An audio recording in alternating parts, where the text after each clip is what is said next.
3 weeks after buying the dreadnought, Tae-sung had moved his entire life onto the massive ship and spent every waking hour exploring its corridors and chambers while trying to understand systems that refused to follow any logical pattern he knew. And the station crew thought he had lost his mind living alone on a dead ship in the middle of a scrapyard, but he barely noticed their whispers because he was too busy tracing power conduits that looped in impossible spirals and examining control panels covered in symbols that looked like mathematics mixed with poetry. He had filled 6 notebooks with sketches and theories about how the Thralics engineered their technology, and the more he learned, the more convinced he became that every species before him had failed, because they approached this ship like it was just another vessel instead of understanding. It was built by minds that saw the universe differently, and late at night when the blue emergency lights cast strange shadows on the curved walls, he would sit in what he thought might be the command deck and feel like he was close to something important, but couldn't quite grasp it. That's when he called. Hana, his sister, arrived on a transport from the university, where she taught xenolinguistics and the history of dead civilizations, and when she stepped through the airlock carrying 2 bags of equipment and a skeptical expression, Tae-sung felt relief wash over him, because if anyone could help him understand the Thralics, it would be her. "You bought a ship for 5,000 credits, Hana said as greeting while looking around at the strange corridors with the critical eye of someone who studied extinct cultures for a living. "I bought the ship for 5,000 credits, Tae-sung corrected. "There's a difference." Hana set down her bags and pulled out a scanning device that immediately started recording everything around her, and she moved through the corridor like she was walking through a museum, while muttering observations into her recorder about architectural styles and material composition. "The Thralks were pacifists," she said after a few minutes.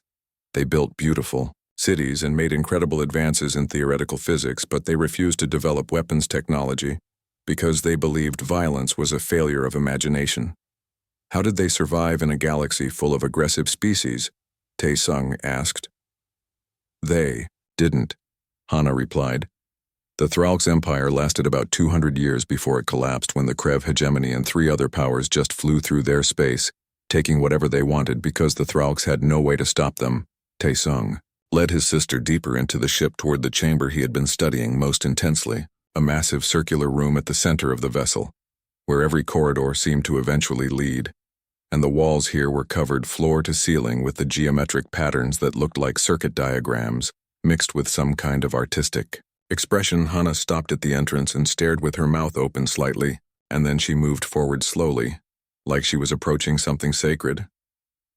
"These aren't decorations," she said quietly.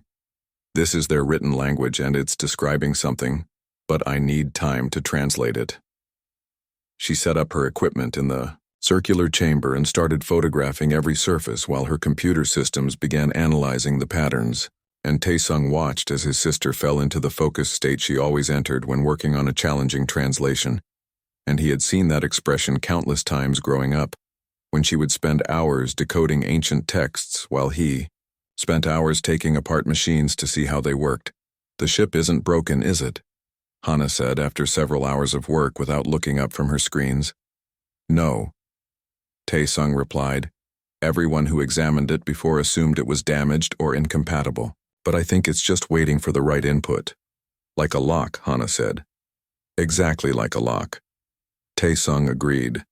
They worked together for days with Hana translating the wall patterns while Tae-sung traced the physical systems trying to understand how they connected.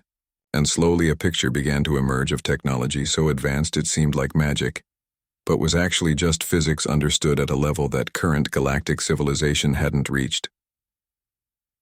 "Listen to this," Hana said on the 5th day while pointing at a section of wall she had just finished translating. "The Thralks didn't build engines the way other species do. They built devices that could manipulate the fundamental properties of space itself." "What does that mean?" Tae-sung asked. "It means this ship doesn't push against space to move through it. It changes what space is in the area around it," Hana explained. "The Thralks understood that space isn't empty nothing. It's something that can be altered and shaped." Tae-sung felt his mind racing with possibilities because if that was true, then this ship wasn't just a vessel. It was a tool for rewriting reality in small localized areas, and suddenly he understood. Why nobody had been able to activate it, because they were all looking for conventional propulsion systems and weapons arrays when the Thralks had built something completely different. "Show me what you've translated about the activation process," he said.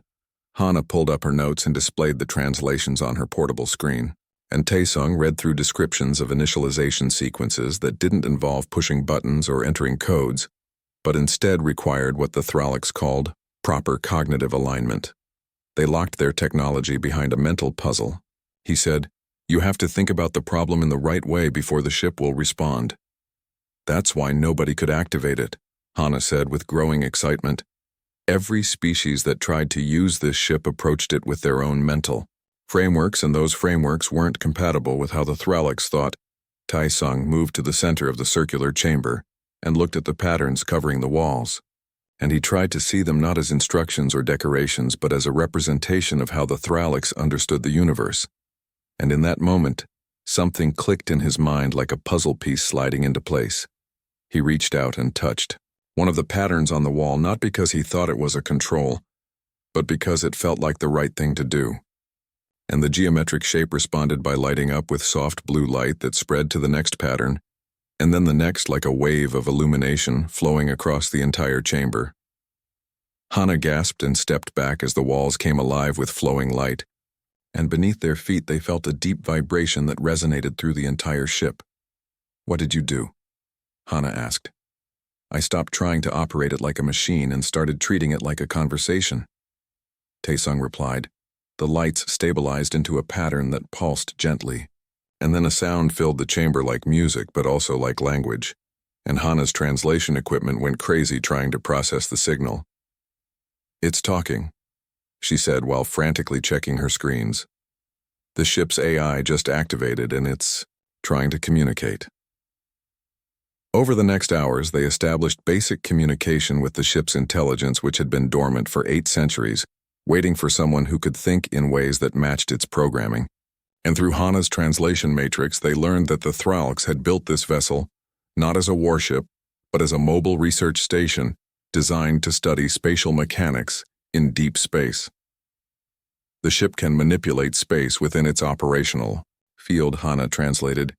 "It can compress space to travel instantly between locations, expand space to create protective barriers, or alter the properties of space to study anomalies." Taesung listened, and his engineering mind immediately saw applications the peaceful Thralks had never intended, because he understood that any tool powerful enough to reshape space could be used in ways its creators never imagined, and he felt a chill run down his spine as he realized what he had discovered. "If you can compress space between 2 points," he said slowly, "you could force objects occupying those points to merge." Hana looked at him with horror beginning to dawn on her face. "The Thralks built this to study the universe peacefully," she said. "You're talking about using it as a weapon." "I'm talking about understanding what it can do," Taesung replied.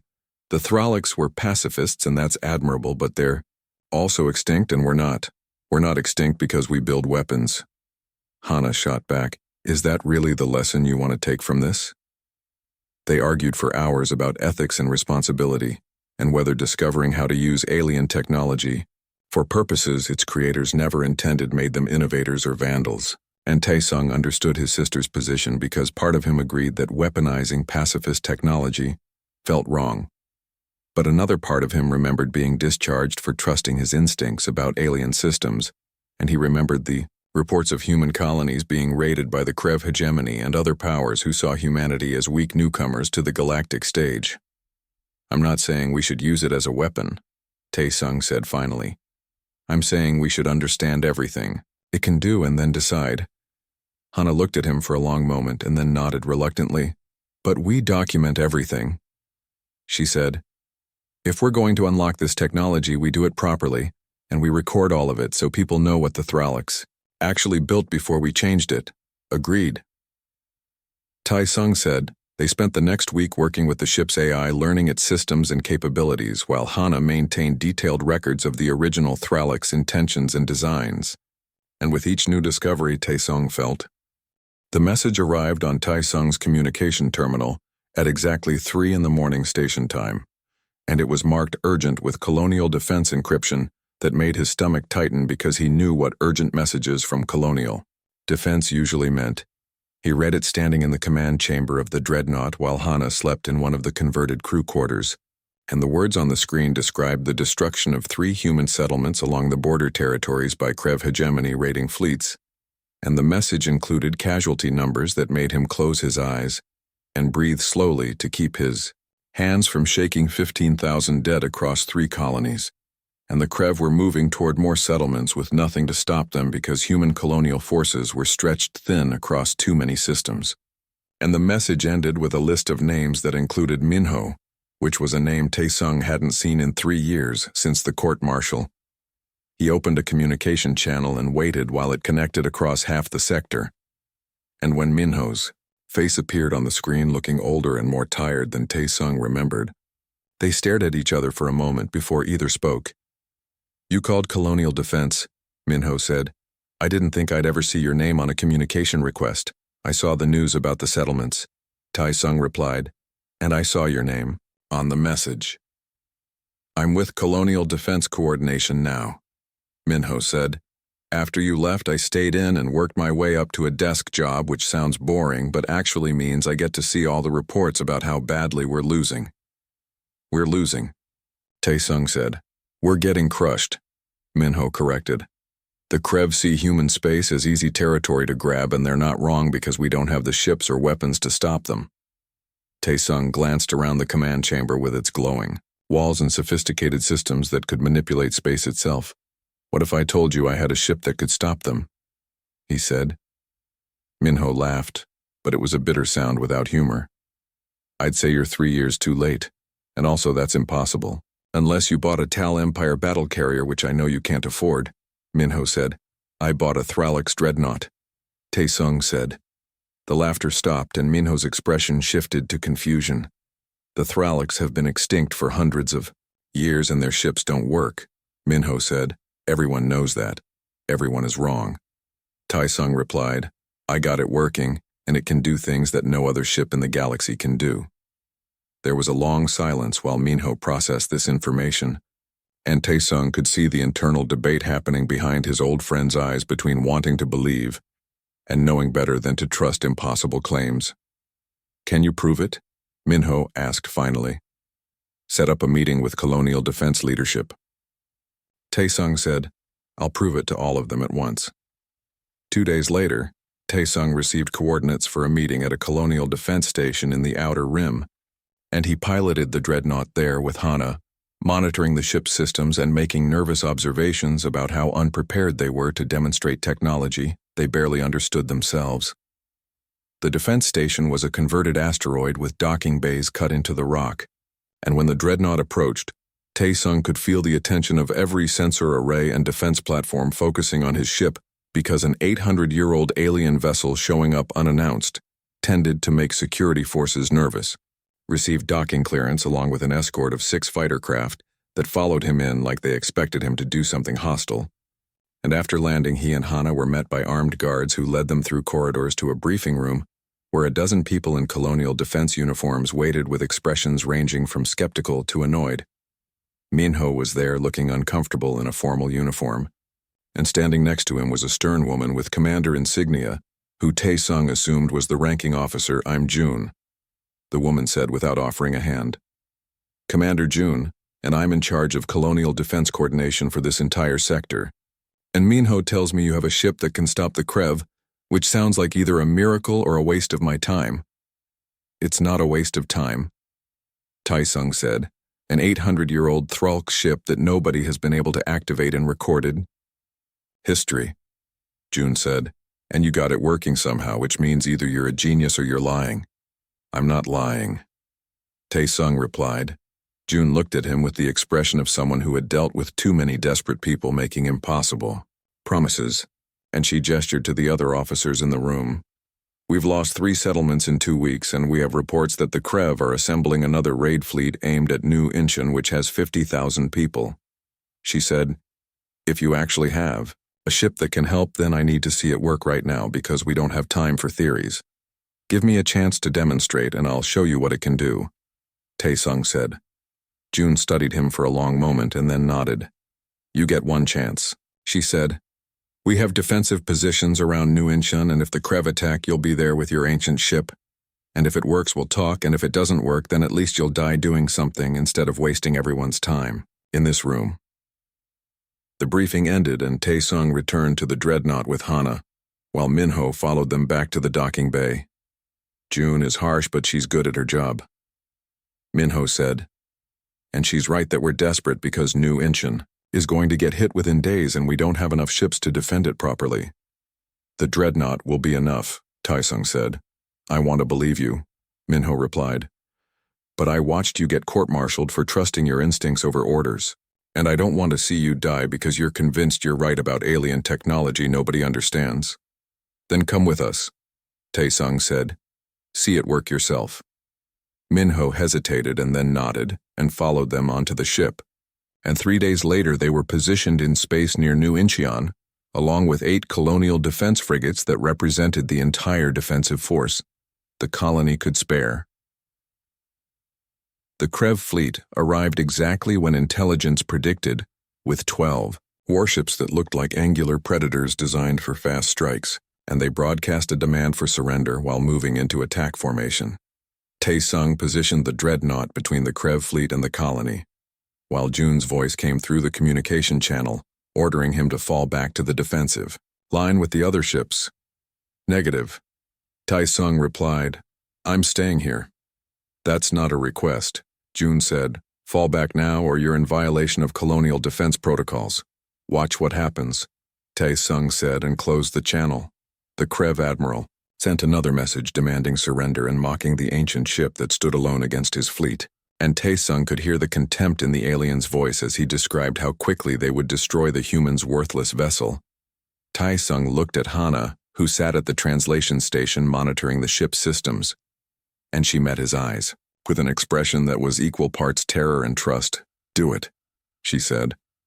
He placed his hand on the control interface, which responded to his touch by lighting up with cascading patterns, and he focused his mind on what he wanted the ship to do, which was compress the space between the Crave vessels, and the ship responded by extending its spatial manipulation field across the distance between them. The effect was instant and devastating, as space itself contracted and the 12 Krev warships suddenly occupied the same physical location, and metal tore and reactors exploded, and in less than 3 seconds the entire fleet was reduced to an expanding cloud of debris, while the shock wave rippled outward through the compressed space.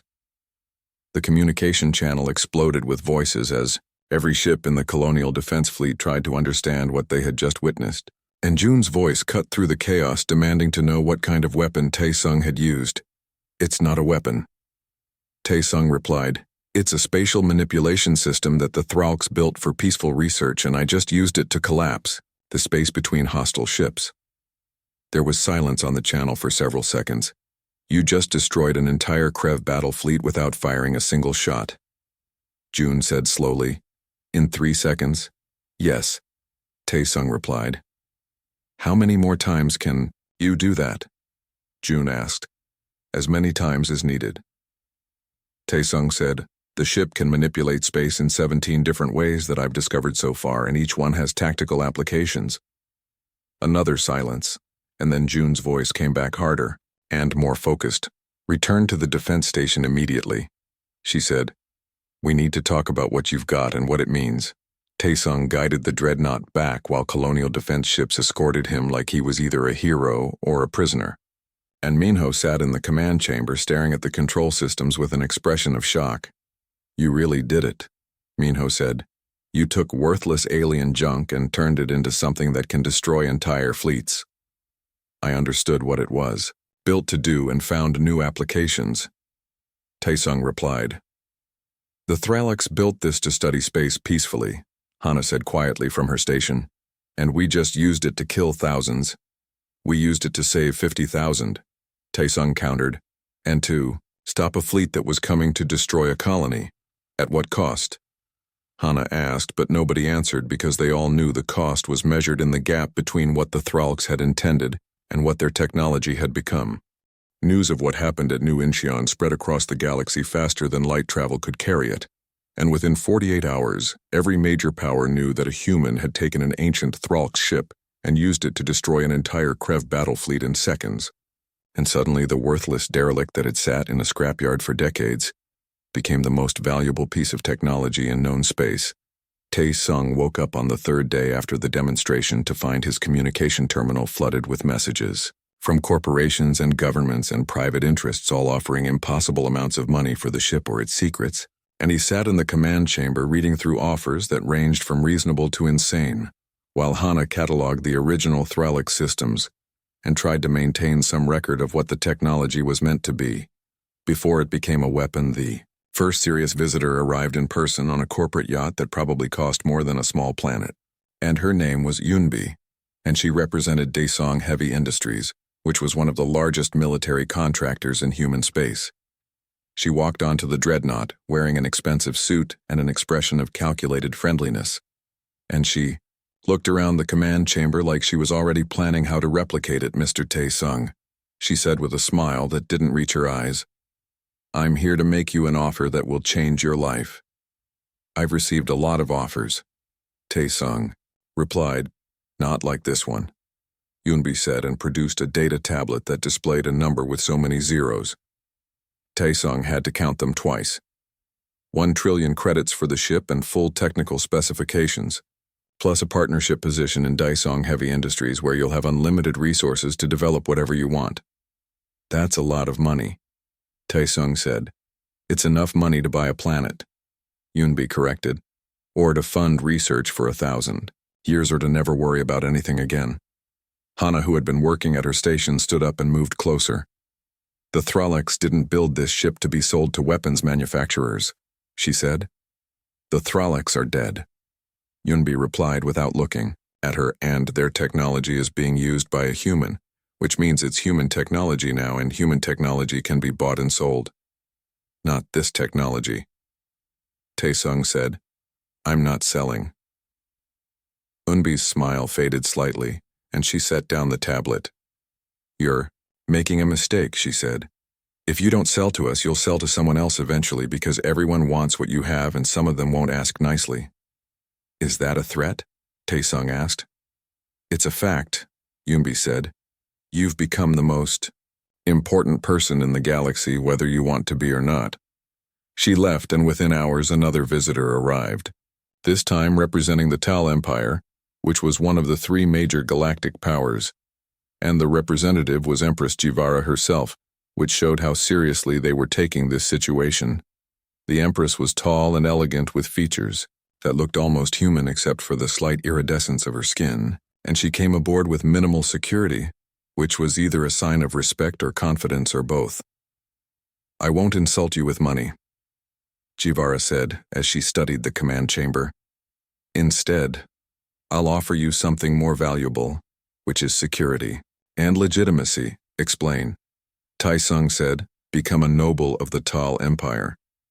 Jivara said, "I'll grant you a planet and a title and protection from every power that wants to take your ship by force, and in return you'll use your technology to maintain peace in our territories." "You want me to be your personal weapon," Tae-sung said. "I want you to be our ally," Jivara corrected. "The galaxy is entering a dangerous time, and powers like the Krev are becoming more aggressive because they think they can expand without consequences.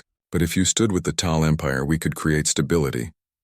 Stability enforced by the threat of spatial manipulation," Hana said. "Stability enforced by strength," Jivara replied. "Which is how peace has always been maintained." Tae-sung listened to the offer and saw the logic in it because aligning with a major power would provide protection and resources, but it would also mean giving up independence and becoming a tool of someone else's agenda. "I appreciate the offer," he said, "but I'm not interested in becoming anyone's weapon or ally." Jivara's expression remained neutral, but something dangerous flickered in her eyes. "Then you're choosing to stand alone," she said, "which is noble but foolish because alone you're vulnerable." The Empress left, and the visitors kept coming with each one offering different combinations of wealth and power and security, and Tae-sung refused them all while trying to figure out what he actually wanted to do with the dreadnought and its capabilities. That's when Somin arrived. She came without announcement on a standard colonial defense transport, and she introduced herself as a military intelligence officer assigned to provide security consultation, which everyone knew meant she was there to spy on him and make sure the technology stayed in human hands. "I'm not subtle," Somin said when they first met. "Command. Want someone here to monitor what you're doing and to make sure you don't sell out to aliens or corporations. At least you're honest about it," Taesung replied. "Honest is easier," Somin said, "and we're probably going to be working together for a while, so we might as well not pretend this is anything other than what it is." She moved onto the ship and set up monitoring equipment while Hana continued her translation work, and Taesung started training a small crew of humans to help operate the Dreadnought's systems. And over the following weeks they fell into an uneasy routine where everyone was working toward different goals, but needed each other to survive. Someone proved to be more than just a spy because she had good tactical instincts and she understood intelligence networks. And when she received reports about multiple powers attempting to infiltrate the ship or steal its secrets, she helped Taesung develop security protocols that actually worked. "The Voss Collective tried to bribe 3 of your potential crew members," she told him one morning while reviewing security logs. "And the Krev have put a bounty on your head that's large enough to buy a small fleet." "How large?" Taesung asked. "Large enough that we should worry about assassins," Somin replied. "You've made a lot of powerful people very nervous." Hana, who was working nearby, looked up from her translation of more Thralics records. "I found something," she said, and her voice had the tone that meant she had discovered something disturbing. "The Thralics civilization didn't collapse the way everyone thinks." "What do you mean?" Taesung asked. "According to these records, they didn't get destroyed by aggressive species," Hana explained. "They chose to leave." "Leave where?" Somin asked. "They ascended to a higher dimensional state," Hana said. "The Thralics became so advanced that they transcended physical existence and left their technology behind as a test.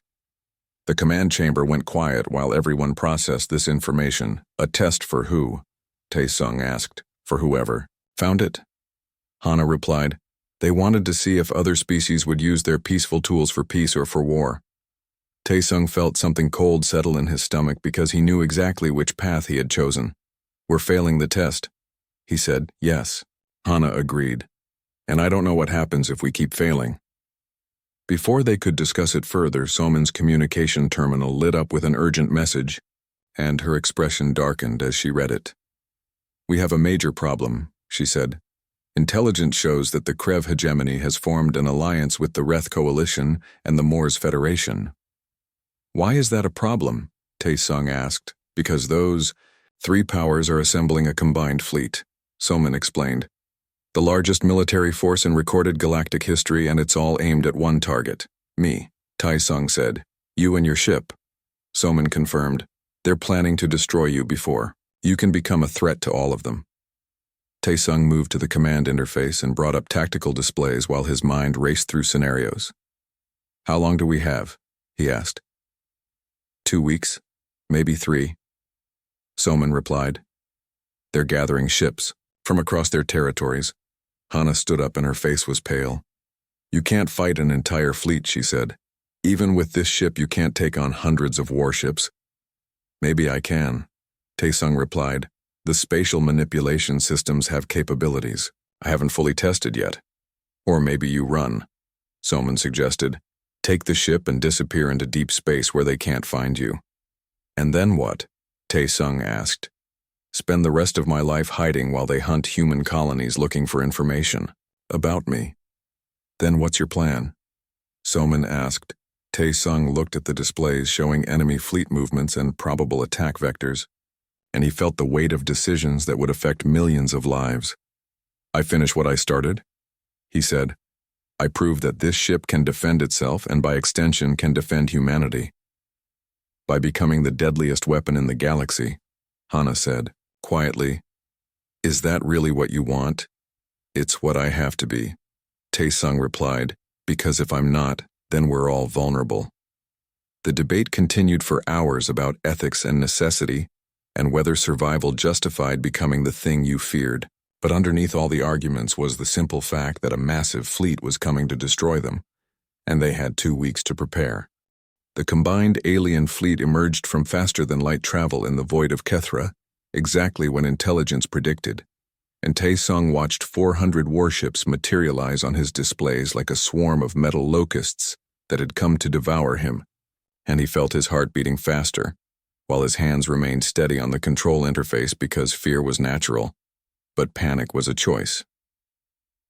The command chamber was crowded with the crew he had trained over the past 2 weeks, including Hana at her translation station and Salman monitoring tactical data, and Minho, who had requested assignment to the ship, because he said if Tae-sung was going to die doing something stupid, then at least he would die with a friend. And in the back of the chamber stood Hyun, who was barely 20 years old and who looked at Tae-sung like he was some kind of hero, instead of just a salvager who had gotten lucky. Colonial Defense is ordering us to retreat, Soman said while reading. Incoming messages. They say we can't win against those numbers. They're right that we can't win using conventional tactics. Tae-sung replied, but this isn't a conventional ship. The alien fleet began moving into attack formation with ships from 3 different species coordinating their approach, and Tae-sung recognized Krev-angular predators and Reth-heavy cruisers and Morse carrier vessels, and together they represented the combined military might of half the galaxy, all focused on destroying one ship. A communication channel opened, and the face of a Krev admiral appeared on the display, and his expression showed the confidence of someone who commanded overwhelming force. Human. The admiral said, "You have caused significant disruption to galactic stability with your stolen technology, and we have assembled this fleet to eliminate you and secure the Thralk's vessel for proper study." "You mean you want to take it apart and figure out how it works?" Tae-sung replied, "We will dissect your ship and learn its secrets." The admiral agreed. "And then we will ensure that no single individual ever wields such power again. You have 10 minutes to abandon the vessel or we will destroy you with it." The channel closed and Tae-sung looked at his crew. "Anyone who wants to leave should go now," he said. "I won't judge you for choosing to survive." Nobody moved, and Hyun actually smiled. "We voted while you were sleeping last night." The young pilot said, "We're staying." Tae-sung felt something tighten in his chest, because these people trusted him enough to face impossible odds, and he had to either save them or get them all killed. And there wasn't much middle ground between those outcomes. He turned back to the controls and started bringing the ship's systems fully online, and the dreadnought responded by lighting up, with cascading patterns of blue light that flowed through every corridor and chamber as the ancient Thralk's technology awakened completely for the first time in 800 years. "They're moving into firing range," Soman reported. 400. Ships against 1. Even with spatial manipulation, I don't see how we survive this. We survive by not fighting the way they expect," Tae-sung said. The alien fleet opened fire and space filled with energy beams and missiles and kinetic rounds, and Tae-sung activated the ship's primary defensive function, which was spatial expansion that created a bubble of stretched space around the dreadnought, and the incoming weapons crossed through the expanded space, but by the time they reached the ship, they had lost most of their energy and momentum, and they splashed harmlessly against the hull. "Shields holding," Hana reported. "But that's just delaying the inevitable. Watch."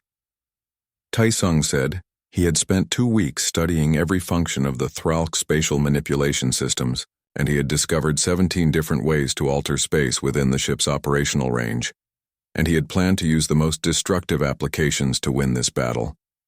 But as the alien fleet continued firing and his crew watched their displays with growing fear, Tae-sung realized he had one more option that he hadn't fully explored.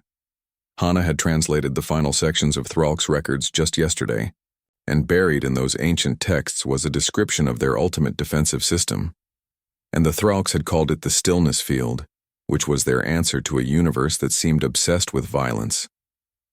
Tae-sung brought up the controls for systems he had never activated before, and the ship responded by opening new interfaces that required him to think about space in ways that hurt his brain. And he understood why the Thralks had been so advanced, because they could perceive dimensions that most species couldn't even imagine. "What are you doing?" Soman asked as new energy readings appeared on her displays. something the Thralks built but never explained properly. Tae-sung replied, "They created a field that doesn't destroy or defend. It just stops." "Stops what?" Minho asked. "Everything," Tae-sung said, and activated the stillness field. The effect expanded outward from the dreadnought at the speed of light, and it covered the entire alien fleet in less than a second.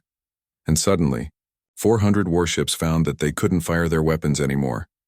Tae-sung watched his displays as enemy vessels tried everything to break free of the field, but nothing worked because the stillness field didn't block weapons or disable systems. It simply made violence impossible within its range by altering the fundamental properties of space to reject hostile intent. "They're still operational," Soman said with confusion. "All their systems are working, but they can't fire." "The field reads intent," Hana explained as she analyzed the data. "It's using quantum probability to detect hostile actions before they happen, and then it prevents those actions by making the space itself incompatible with violence." "That's impossible," Soman said. "That's Thralks physics," Hana replied. "They understood that violence is just energy being directed with harmful intent, and they learned how to make space reject that specific type of energy."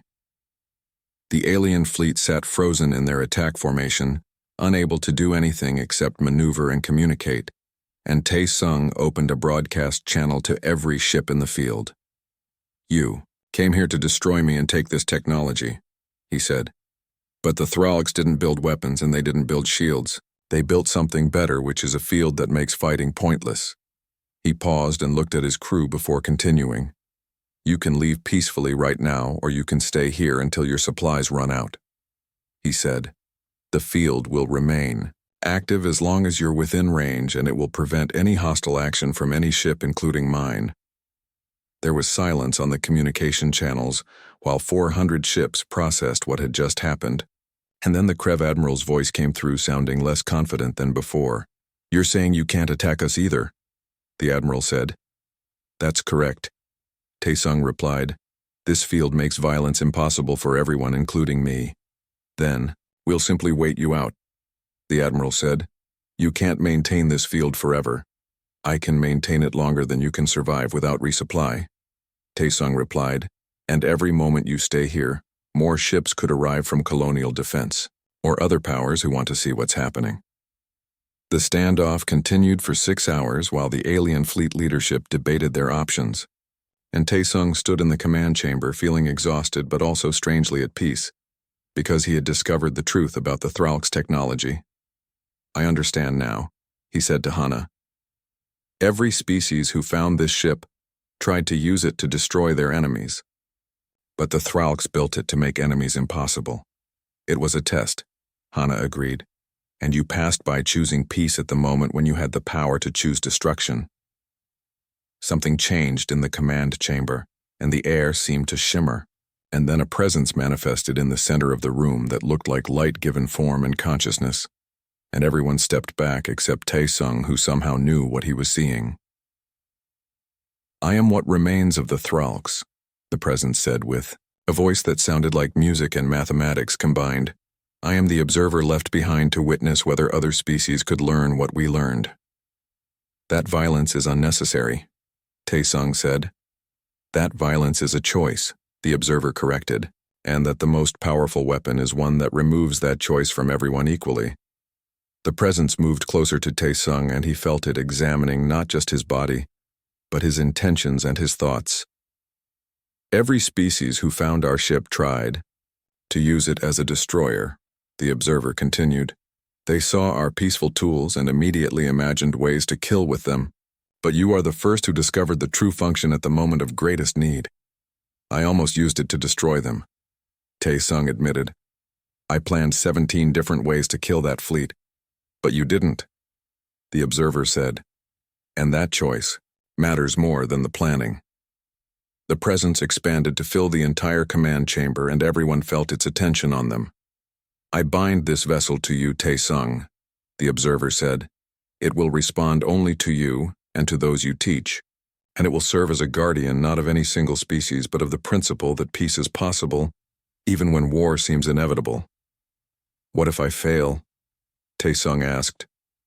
"What if I make the wrong choice next time?" then the ship will become dormant again and wait for someone else.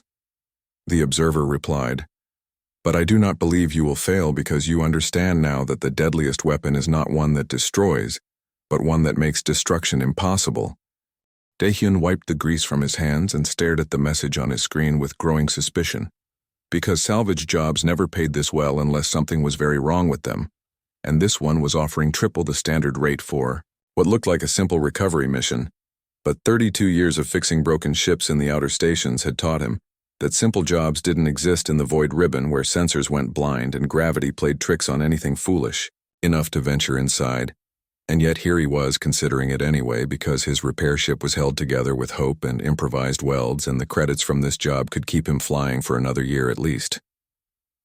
The contract came from the Coalition Salvage Authority, which was unusual in itself since they normally hired big corporate recovery teams with proper equipment and insurance and lawyers.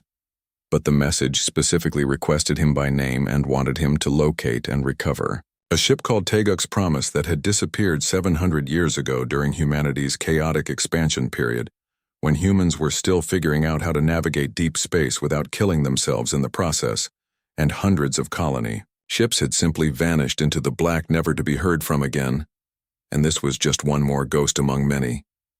His AI assistant activated with a soft chime, and Bora's voice filled the cramped cockpit of the Wrenchen wing with her usual dry tone, asking if he was seriously considering taking a job that screamed danger from every possible angle. And Daehyun had to admit she had a point, because the void ribbon was basically a graveyard where ships went to die, and the fact that someone was willing to pay so much just to recover a 700-year-old wreck suggested there was something on that ship worth far more than historical artifacts and old technology. He pulled up the limited information the Coalition had provided, which wasn't much beyond some outdated coordinates and a basic description of HFY Promise as a colony ship carrying 15,000 people, and experimental FTL drives and defensive systems that were considered advanced for the time but would be primitive by modern standards, and the ship had vanished without sending any distress signal, which was strange because even catastrophic failures usually gave crews enough time to scream for help before the end came. Bora ran calculations and informed him that reaching the void ribbon would take 3 weeks of hard travel through some of the least friendly space in the known galaxy, and that his ship's current condition gave them maybe a 60% chance of making the trip without major system failures. And did he really want to risk his life and hers for credits when there were safer jobs available, closer to civilized space where the stations had proper repair facilities and the local authorities actually responded to distress calls? Daehyun was about to decline the contract when another message arrived, and this one contained a passenger manifest, and he would be taking along an observer from the Coalition who would document the recovery for official records. And the passenger's name was Thelxus, and the attached image showed a Corvathi, which meant he would be sharing his tiny ship with an 8-foot-tall insectoid whose species was known for being coldly logical and utterly humorless, and who would probably spend the entire trip complaining about the Wrenchen wing's outdated systems and questionable safety standards. The Corvathi arrived at Calypso 7 station 2 days later, and Daehyun met him at the docking port and immediately noticed that Thelxus moved like a soldier rather than a bureaucrat, and carried equipment that seemed far too sophisticated for someone who was just along to take notes and file reports. And when Daehyun asked about it, the alien's mandibles clicked in, what might have been amusement, and he explained that documentation required thorough sensor sweeps and detailed analysis, and the equipment was standard issue for Coalition observers. They loaded the supplies, and Thelxus squeezed his large frame into the passenger compartment, which had definitely not been designed with Corvathi proportions in mind, and Bora made several sarcastic comments about how cozy everything was now, and how she hoped everyone enjoyed not being able to move for the next 3 weeks, and Daehyun told her to calculate their route and stop complaining, because the job was paying enough to upgrade half her systems once they got back. The departure from Calypso 7 was smooth, and they made good time through the inner systems where traffic was heavy, and the space lanes were well marked and patrolled. But as they pushed further out toward the frontier, the ships became fewer and the stations more scattered, and the friendly chatter on the common channels faded to silence, and eventually they were alone in the dark with nothing but each other, and Bora's constant stream of warnings about system stress and fuel consumption and the growing list of repairs that would be needed when they got home, Dae-hyun spent the first week reviewing everything he could find about Taeguk's promise in the expansion era, and it made for grim reading, because that period of human history had been desperate and violent, and full of mistakes that cost millions of lives, and humanity had been so eager to spread across the stars that they had launched colony ships before the technology was really ready, and before anyone understood how hostile the galaxy actually was and how many other species already claimed the space. Humans wanted to settle. The historical records showed that Taeguk's Promise had been one of the better-equipped ships with proper life support and decent engines and enough defensive weapons to discourage pirates and raiders, but it had still vanished, completely. And the official investigation had concluded that the ship probably suffered a catastrophic drive failure, or flew into a gravitational anomaly, or encountered hostiles that overwhelmed its defenses, and after a few years of fruitless searching, the case had been closed and the 15,000 colonists had been declared lost with honors. What bothered Dae-hyun was that the coalition had waited 700 years to send someone looking for the wreck, and that kind of patience suggested they had only recently learned something new about the ship's location or contents, and he asked Thelxis about it, but the Korvathi just clicked his mandibles and said that bureaucracies moved slowly, and sometimes old files surfaced with new information, and there was nothing suspicious about finally closing a case that had remained open for centuries. Bora didn't believe that for a second, and neither did Dae-hyun, but they were already committed to the job, and turning back would mean wasting the fuel and time they had already spent, and losing the credits they desperately needed, so they pushed forward into the void ribbon where the sensors started giving conflicting readings, and the navigation system struggled to maintain accurate positions, and the ship creaked and groaned as gravity fluctuated in ways that shouldn't have been possible, according to known physics. Thelxis spent most of his time running scans with his sophisticated equipment and making notes in a language Dae-hyun couldn't read, and occasionally the alien would pause and his antennae would twitch, and he would stare at his screens with an intensity that suggested he was seeing something interesting, or alarming, or both. And when Dae-hyun asked what he was finding, Thelxis would simply say that the readings were unusual, and that the void ribbon's reputation for strangeness was well-deserved.